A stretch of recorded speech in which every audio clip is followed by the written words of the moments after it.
The 1-2 is the oldest and the most common combination in boxing. Let's break it down. Watch this. Boxing on edge. On edge. Boxing. Okay, welcome back to Boxing on the Edge with me, Henry. Today we're going to be talking about the 1-2, which is probably the most iconic combination in boxing history. Everybody knows this 1-2 combination, even the normies. So we're going to go over how to throw it, how to practice it, and what mistakes you're making. That is what's holding you back. On edge.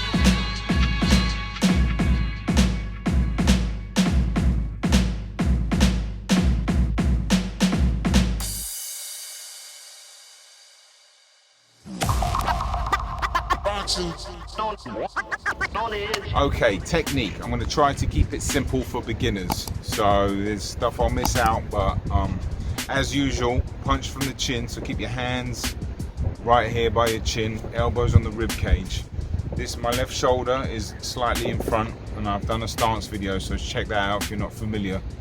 And then you're going to, from the chin, try to keep the punches straight and push the jab forward with a little turn, keeping your hand up here by your chin, and then switch the shoulders over and drive that right hand through, okay, whilst keeping this here, and this can also protect your chin here. All right, so push, push, push. My hand's still here, the shoulders at the front, the left shoulder at the front, and this is just gonna switch over, bam. The right shoulder goes through, left hand up, bam, bam. Push the shot straight. The straighter the better, meaning if your elbow's like this and you're coming in like that, that's not necessarily great. You want to keep a tight, clean technique straight down the pipe, okay? The right hand is the one that's going to drive through, and one of the most important things for me, obviously the speed is essential and the power and the crispness, but turning the shoulders, I always go on about the shoulders. It's very important, meaning, okay, so from here, if you look at the shoulder here, the left shoulder's out front, and then the right shoulder drill the shot through. So you literally, your shoulders switch over. Boom, right here. Finish.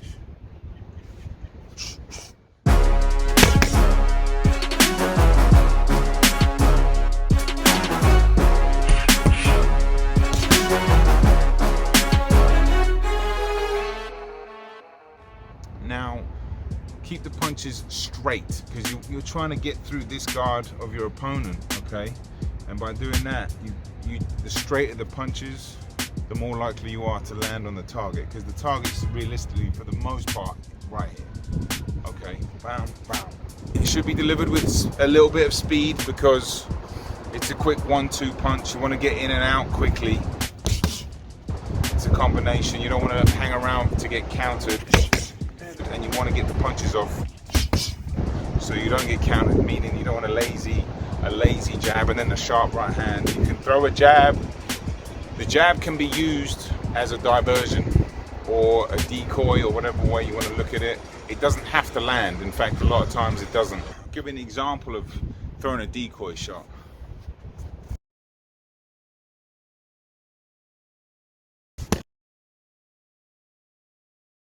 See, the jab's not even landing.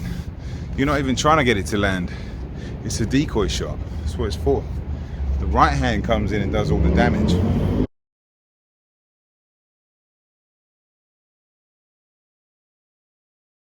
I'll actually put some links below of some examples of that, so you can see for yourself that sometimes the jab does not even land, and it's not even supposed to. So it's shot out there to create a distraction or hit the gloves or create a reaction that they're trying to block, and then that's when the right hand comes slamming in and it catches them off guard and it does a lot of damage. So very important. Let's get into some practicing, and I'll break the punch down even further. Boxing on edge. Okay, little disclaimer, there's a little angle on this camera, so it's going to seem like I'm punching a little lower than what I am, so just bear that in mind. Okay, so as a beginner, okay, what you want to do, you don't want to move your feet straight away, okay?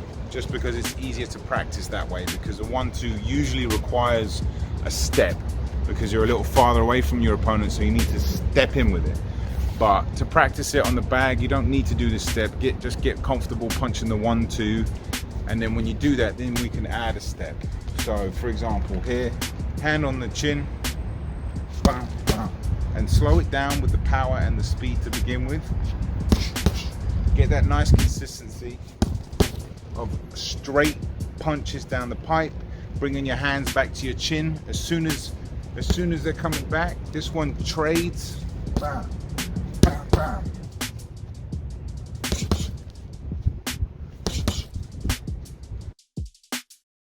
Again, if your technique is suffering a little bit, slow the power down or slow the speed down. And once you can do it consistently, then you can build the power and the speed up.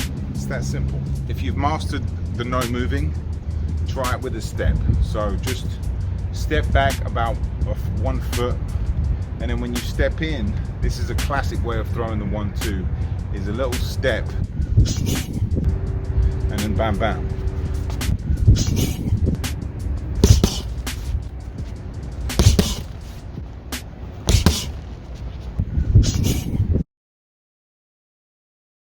Okay, let's talk about mistakes. The main mistake that I see beginners do is they drag or leave the back foot behind them.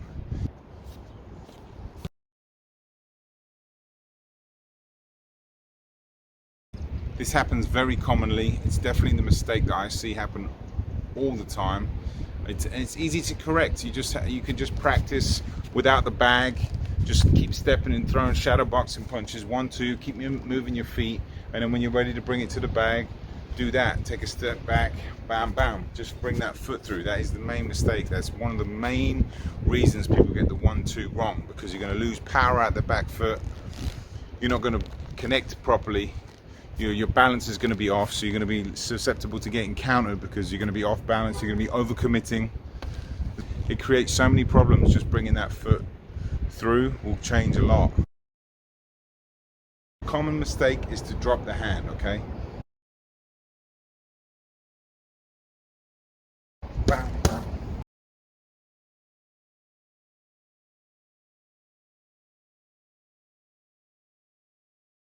Even the left hand can get dropped. Bring them both back like they got elastic springs on them, you know? Back here. Remember, it's got to be fast and accurate and straight down the middle. Keep your hands up, bring your hands back. Very important. If you're wondering about my setup here, or how to get creative and having your own boxing gym at home or your own bag or anything like that, I'm going to do a separate video on that coming soon. So stay tuned for that, and then you can hopefully do this where you are or get creative as well. Okay, thank you very much for tuning in. As always, much appreciated. Next week's episode is going to be about pad work. I'm going to break down my philosophy on it, and I've got a special guest as well. So have a great week. I'll see you then.